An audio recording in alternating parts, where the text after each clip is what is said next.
अलगाववादी नेता अमृतपाल का नॉमिनेशन फॉर्म स्वीकार कर लिया जाता है और श्याम रंगीला का जो नॉमिनेशन फॉर्म है वो रिजेक्ट कर दिया जाता है।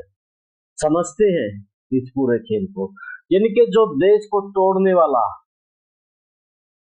अमृतपाल है वो चुनाव लड़ सकता है, और जो श्याम रंगीला जो देश के लोकतंत्र की बात करता है, वो देश के अधिकारों की बात करता है, उसका जो नॉमिनेशन फॉर्म है वो रद्द कर दिया जाता है, यानी कि वो चुनाव नहीं लड़ पाए। देश किस दिशा में जा रहा है ये निर्णय आप करते हैं। देश के 56 इंच का सीना कहने वाले नरेंद्र मोदी ये कैसा देश बना रहे हैं, इसका पर विचार और मंथन जरूरी है, जिसे आप जरूर करें और कमेंट्स बॉक्स में आपकी राय भी जरूर दें। सभी को नमस्कार, राम राम। मैं कुलदीप खंडेलवाल दा विश्व प्रेम न्यूज हरियाणा से।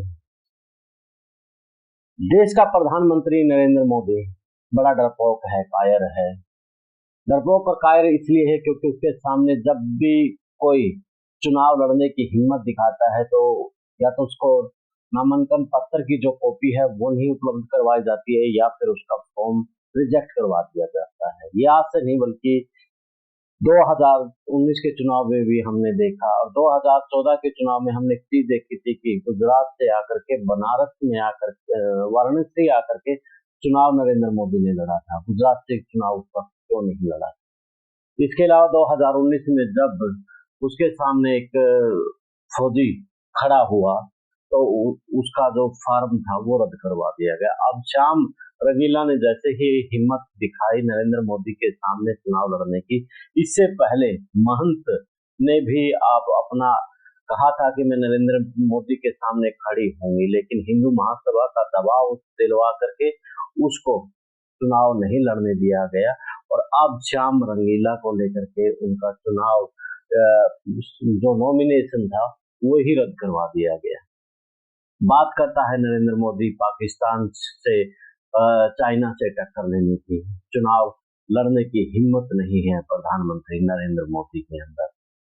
अब जिस प्रकार के हालात हैं उस सब से आपको वाकिफ है कि अमृतपाल ने पिछले दिनों जिस प्रकार से देश के अंदर जो माहौल बनाया, उसके पीछे पूरे हरियाणा पंजाब की पुलिस उसके पीछे थी, और अंतिम में उसको सलाखों के पीछे भेजा गया। वो पंजाब को तोड़ने की बात कर रहा था, अलग देश बनाने की बात कर रहा था।